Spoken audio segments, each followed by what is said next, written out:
Hi everyone, welcome to another extremely interesting episode of the Wisdom Wealth Peak, where we are out on a mission to demystify and decode the stories behind the hottest NFOs that are out in the market. And today with us we have Mr. Devender Singhal, who is the fund manager at Kotak Mutual Fund and will be leading Kotak's hottest new offering, that is Kotak Multicap Fund. So Devender, a very warm welcome to the Wisdom Wealth Peak. Thanks, Nirav. So, Devinder, first things first, right? We know that multi-cap funds have a mandate to invest a minimum of 25% across large, mid, and small cap stocks, right? But that's the minimum. So that leaves you with an additional 25% to decide which market cap segment you want to go overweight on. Right. So, how do you intend on making these decisions? Like, what's the framework? What's the idea behind deciding the overweight on a certain market cap? Sure. So thanks, Nirav. A very interesting question and a very relevant one. So as you're aware, multi-cap has to have a minimum of 25% each in small, mid, and large caps. So this leaves us with a 25%, which would be dynamically allocated. Now, we would be using the assistant of a proprietary model, which is based on two factors. One is the mean reversion, and second is the momentum. When I talk about mean reversion, the model helps you pick up the inflection points from which the small caps and mid caps are likely to outperform over the coming 2 to 3 years. And the momentum suggests you as to how long you should keep your overweight positions in small caps or mid caps therein, so to have an optimum risk return profile going forward. So these are the two factors. So the model gives you a range as to where your allocation should be in terms of overweight. Over and above that, the actual weight would also depend on the fund manager's view on which themes the fund is basically investing on. For example, if we are bullish on home improvement as a space and home building, then even if you want to, you may not have opportunities in the large cap space. So most of the opportunities lies in the small cap space. So the fund would basically have more. If you want to have basically more stocks in the home building and improvement, then you would necessarily be looking at a small and mid cap space to be there. On the other side, if you're looking, let's say, on auto as a sector to be playing in, then most of the OEM sits in the large cap bucket. So even if you want to increase your small cap weight, depending on the theme which you want to play, it basically would shuffle around between where things are. Having said that, we would be looking at our model to help us guide in terms of which market cap bucket to go overweight on. Right. So is it fair if I take away that the principle of mean reversion is going to help you decide on the timing of your positions, and the momentum is going to help you decide for how long are you going to maintain the position? You put it just rightly. Okay, great. So Devender, the next question is somewhere along the similar lines, but slightly more nuanced. We would be extremely interested in understanding your stock selection framework and the overarching principles that you would be applying while managing this fund. Sure. So, Nirav, at Kotak Mutual Fund, we have a firm believer of growth at reasonable prices as a theme which we want to play on. BMV, which is the business, management, and valuations, are the core principles which guide our stock selection procedure. When we talk about business, we are talking about the business sustainability and scalability. When we talk about M, which is the management, we talk about the execution track record, corporate governance standard, capital allocations, and the hunger in specifically in mid and small caps, which the promoter carries. Nevertheless, valuations are almost important at every point in time. So one cannot buy anything at any point in time. So there has to be understood that valuation, it has to basically surpass the valuation parameters also and fit into that curve for we to take an exposure. So this is an overlying principle. Over and above that, Kotak Mutual Fund has been one of the first signatories to UNPRI and ESG framework. So I'm not saying that we would be sticking to all the ESG stocks and not be looking at the sector, but in most of the research coverage, we also follow that theme because we understand that ESG as a framework is also a factor which would add value to the investors over a period of time. On top of this, we have the various themes which we want to play around. So that this is the ballpark large umbrella under which all the funds basically operate on. When we talk about stock selection and portfolio construction, so as I said, it all depends on what the valuations are, what themes looks interesting, and where you want to position yourself at that point in time.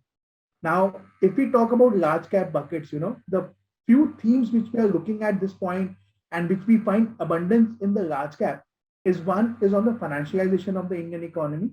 Uh, Outsourcing is a second segment, a large play on the demographic dividend which is being offered by India, and we're also looking at capex revival. So thanks to partners like financialization of long-term savings is basically becoming a mainstream trend, and it's catching up.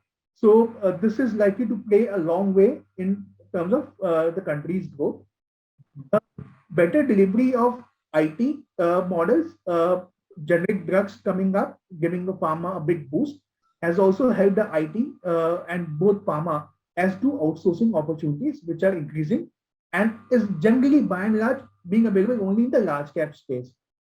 I did mention about the demographic dividend and the auto sector for one. And on top of that, if you look at most of the consumer names, they would also be sitting in the top 100 names. So by and large, they would also be coming in the large cap bucket. So, and India has lagged on the capex cycle in the last few years. There's been a recent push, and we think that the going forward, the capex cycle is going to go through a long-term cycle again on the upswing, both led by the government and on the private side. So by and large, these are the opportunities. These are some of the sectors which present opportunities on the large cap space.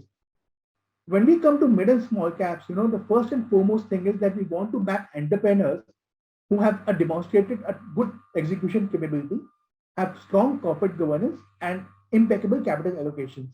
So without that, you cannot basically look at that space when you start off. Some of the themes which are looking very interesting to us within this space is one on the Atmanirbhar Bharat, both in terms of the PLI in chemicals, APIs, auto ants, etc. Then you have the opening up of cities post-COVID, which we think that if the third wave is not as strong as what is being looked at or being feared, then it has a direct inverse relation to how the economy would basically pair up. So you would basically see a huge play coming up in sectors like leisure, QSRs, and retail therein. Nirav, I would also like to add that India has come in a long way coming up to a trough of real estate sector. We are seeing the low interest rates, the affordability is getting increased, and tougher regulations like RERA is basically paving a way for the real estate sector to revive. We at Kotak are a firm believer that we would see better days ahead for this sector going forward.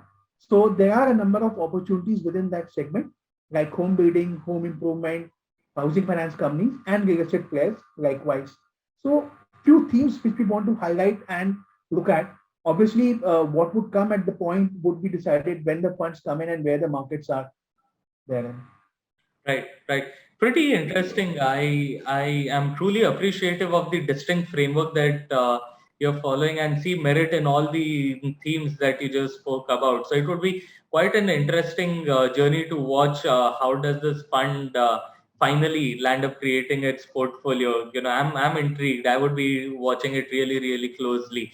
So towards the end of this conversation, one very important point, more from an investor standpoint, is that for what kind of investors do you see this fund as more suitable for? Perhaps if you could highlight the kind of risk profile or the time horizon and the use cases of such a fund. So, Neerav, if you look at the SEBI classification of mutual funds and you look at this multi-cap as an asset class, it sits somewhere between large and mid-cap as a category, which has a minimum of 35% each, and mid-cap as a category, which has 65% minimum to be there in mid-caps. So in terms of risk and return, it sits somewhere in between that. So definitely the risk profile is slightly higher than the large and mid-cap, and same would be the return expectations going forward. Having said that, we expect all the investors coming into any equity product to have at least a medium to longer term horizon when they put their money into the equity, because that is when you can have the full benefit of the cycle going in. So, for example, if we had looked something in March 2020, then anybody who would have looked at the portfolio would have seen everything in red, you know. But if somebody would have stayed put, the situation in July 2021 was completely different. Small caps have moved up more than 100%. Mid caps were moved more than, as an index, it moved up by more than 100%. Some of the stocks have moved up by 3x, 4x also. In mid caps also, the index itself moved up by 75-80%, and large cap itself moved up by more than 50%. So, and we are making a new high today, as you see. So it depends, in terms of how long you stay in the fund for you to get the actual benefit of the cycle. So we would suggest anybody who has a medium to long term horizon and dreams, and investment objectives like daughter's education, a son's marriage, buying a dream house in the medium term, or are you planning for your own retirement? So these are the kind of few investment objectives which this fund aims to fulfill. But definitely you have to give time for the fund to perform and come to a full cycle for you to see the benefits there. Right, right. So Devendra, this brings us to the end of this conversation, but I am thoroughly excited about this new launch.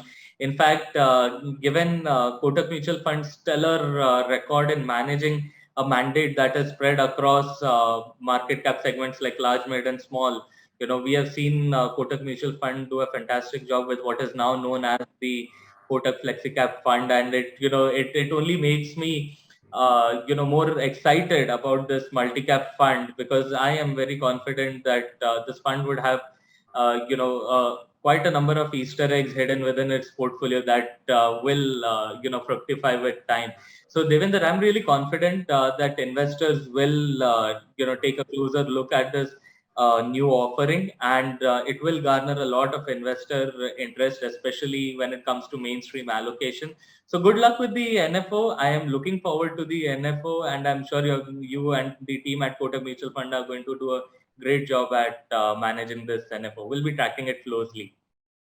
Thank you, Neerav. Thanks for your time. Really appreciate. And we ourselves are very excited for this offering, because this was something which is very close to our heart. So we do expect to do a good job in this one also.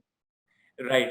So all the best, Devendra. Thanks a lot for your time. This has been a great conversation. I hope this has also helped all our viewers, glance much beyond just what's available in the headlines and understand the key elements that this NFO has to offer.